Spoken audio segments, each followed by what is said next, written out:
Let's get into it, baby. California passes a law that requires companies to post the salary ranges on the job listings. We also talking about Black Lives Matter executive that was accused of stealing $10 million. And experts share terrifying warnings to parents who share photos of their kids' first day at school. Yeah, we definitely gonna get into that.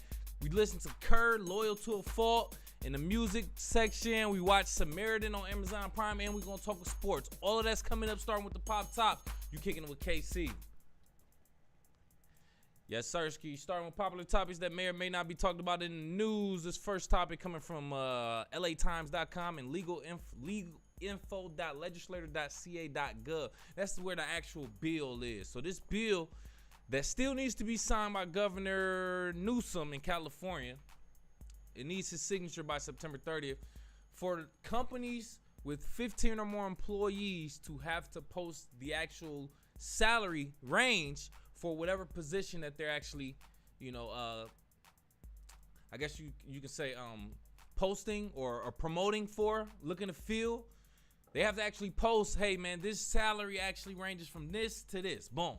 That's because, according to the U.S. Census Bureau, 83% of women who work full-time earn about 83% of what men do. Still, they are lagging behind in salaries compared to men. So this is supposed to be a progressive movement to help women to actually see what anybody in this position, whether it's on the lower end or higher end, what they're actually earning. And, this isn't actually the first state, by the way. California will be joining Colorado and New York City and Washington State. Colorado currently has a law in effect. New York City, that law will be in effect starting November 1st, by the way. But anyway, the point is, do you think this is an effective way for us to kind of scale equal pay?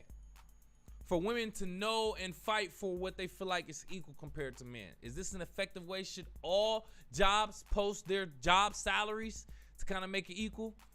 I'm actually with it. I'm not going to lie. I think it's a great thing. I mean, you can look up the average salaries on the Bureau of Labor Statistics, or you can look it up anywhere else on Indeed.com.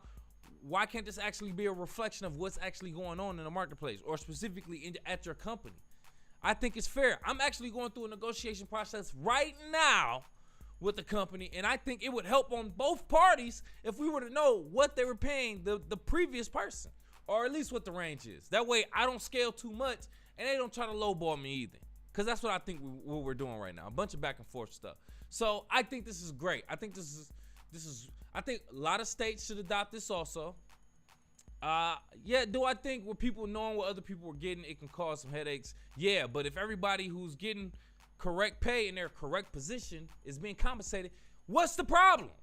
So I'm with it. I want to know what other people is getting paid that's doing the same thing as me. What you think? Is this a good way to fight for equal pay? Go off in the live chat in the comments. Even call into the show, 313-466-4386. Let's switch it up real quick. Black Lives Matter executive accused of stealing $10 million in a lawsuit. This is coming from thehill.com. The Black Lives Matter executive is actually executive of the Black Lives Matter Global Network Foundation, BLMGNF. His name is, or their name, I should say, Shalimaya Bowers. Yes, it is a him. And they're suing him and his consulting firm because they're saying that the consulting firm or this network, global network group, hasn't actually been transparent with the donations that they've been receiving from people to support Black Lives Matter. So some of the executives from the original Black Lives Matter, such as Patrice Colliers, I believe, was trying to sever ties with them, but it didn't work. By the way, Patrice Colliers is a person from Black Lives Matter who last year was accused of spending the money to buy a home. $6 million home in California, and according to some research, 3 other private properties across the country somewhere. So it seems like a few different executives are being accused of different things in regards to stealing money, not using the donations correctly.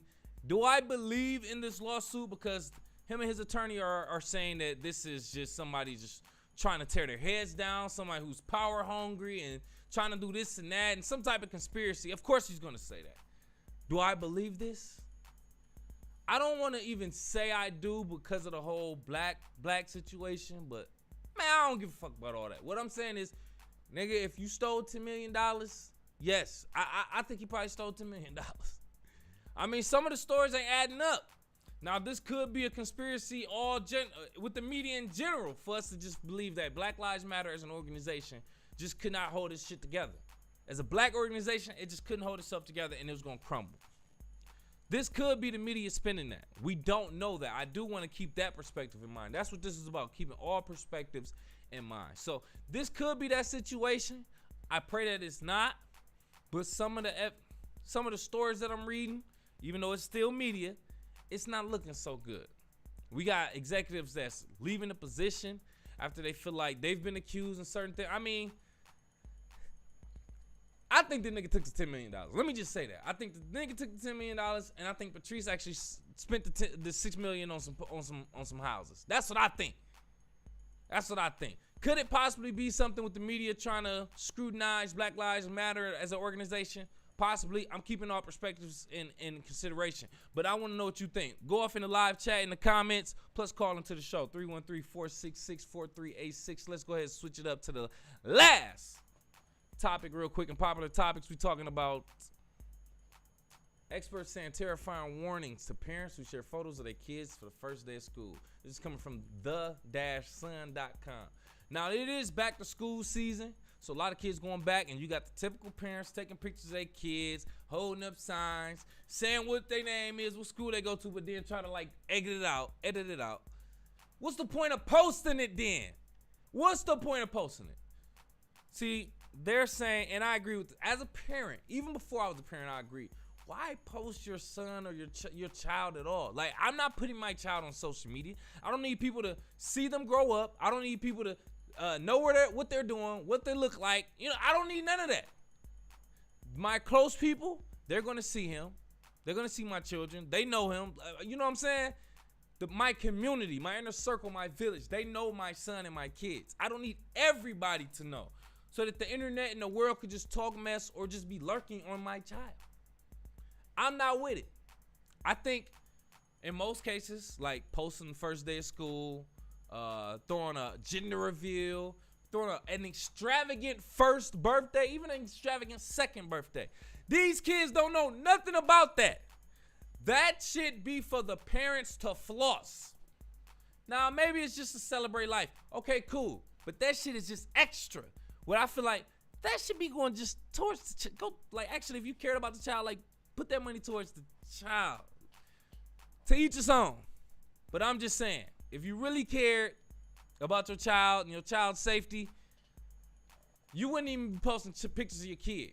You might as well let your kid have a social media and let them post pictures of themselves. That's just what I think, though. Let me know what you think. Go off in the live chat in the comments. Even call into the show, 313-466-4386. Let's go ahead and switch it up, baby. We're going to talk about music now. In the audio audit. We listened to a new project, hip-hop project on Apple Music. No endorsement. From Kur, K-U-R, called Loyal to a Fault. 12 tracks, 32 minutes. So it's within my 30 to 45-minute range that I usually like from a project. So it's pretty decent, quick listen. 12 tracks, about 4 of them stood out to me, not gonna lie. Hermes Sandals, Shoulda Told You, I Stay Fresh, Clutch. All of those 4 tracks stood out to me. Now, overall, as an artist, I never heard of this artist, never listened to this project, anything like that. I think they definitely sounded like, when I first heard it, I was like, damn, this sound like the male version of Young M.A. Niggas sound like Young M.A. Young M.A. got bars, though, so that ain't no slight. So he had bars. He was spitting, but a little bit of it was monotone, like it was just in the same pace, same whatever. But he switched it up a little bit. I like to see a little bit more versatility in artists. But yeah, flow. The beats was good, and those 4 tracks to me stood out, man. That's what, a third. That's third. It's 30%.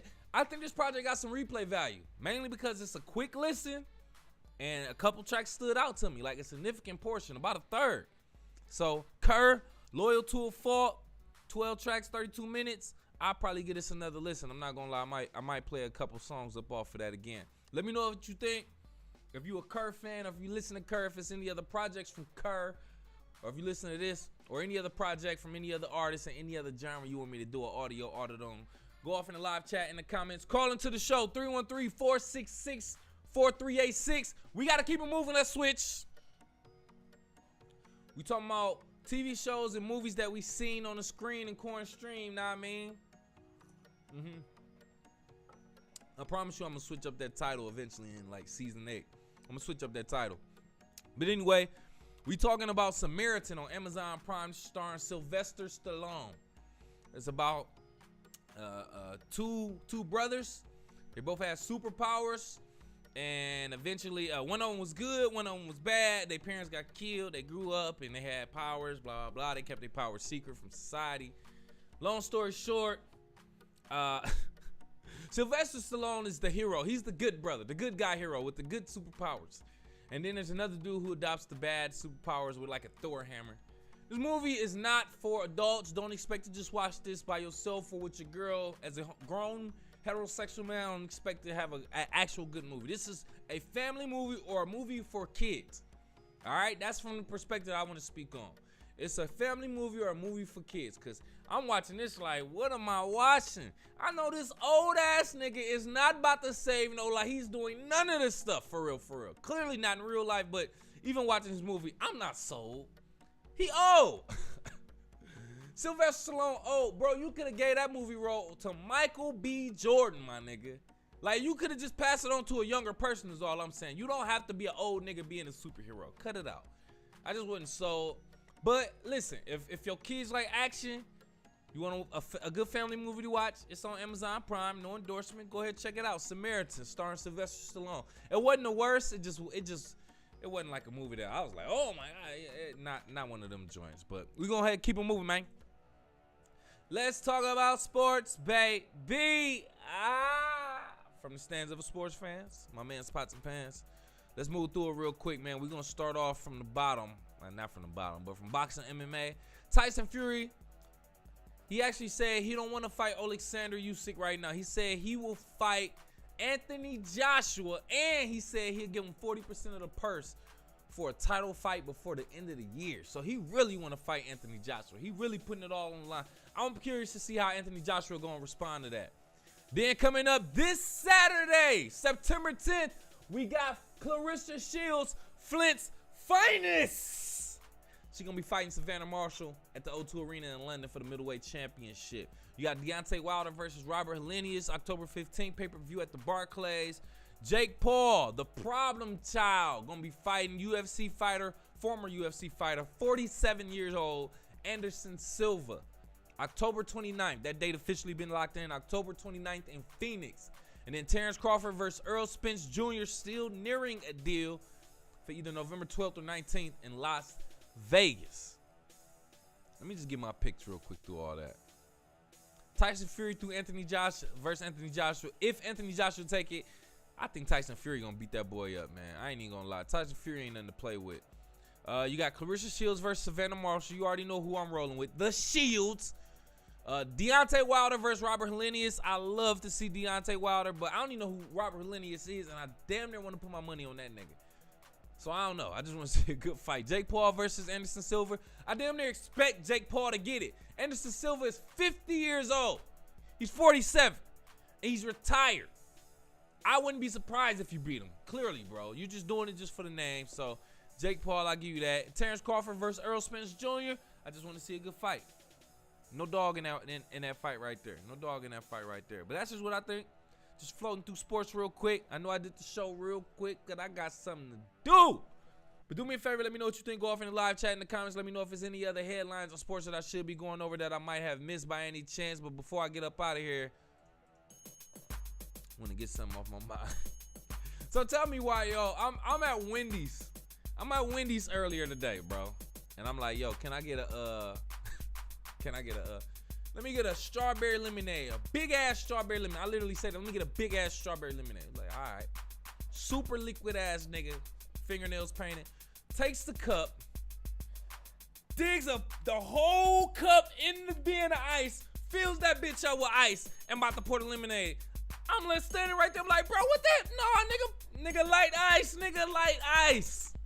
How you just gonna scoop that big ass thing of ice right in front of my face, bro? Hell no. Take that ice out, my nigga. Give me like 4 cubes. That was so goofy to me, dog. I just had to get that off my chest, man. Let me know what you think. Go off in the live chat in the comments. I know I'm tripping. Hey, but also, I need you to do me a favor before we get up out of here. Kick It With KCMC on all social media, Facebook, Twitter, Instagram at KIWKCMC. That's Kick It With KCMC, just the letters on Facebook, Twitter, Instagram. And follow my sponsor, the athletic brand, Team Elite, on Facebook, Twitter, Instagram at TEAMELITE313. That's Team Elite 313 on Facebook, Twitter, Instagram. And for that premium urban athleisure wear, make sure you visit their website, teamelite313.com. Ask your mom, baby. Appreciate you for kicking with KC, baby, on this Tuesday. Listen, do me a favor. If you got this far, hit that like button. Please hit the subscribe button and hit the alert so you know when we going live, because I'll pop up on this bitch and pull up on you at any time. Also, if you got a couple dollars in the Cash App, please donate some dough to the show so we can grow. I ain't even trying to beg, for real. Hey, share this. Tell a friend to tell a friend. We at you again on Thursday. We out.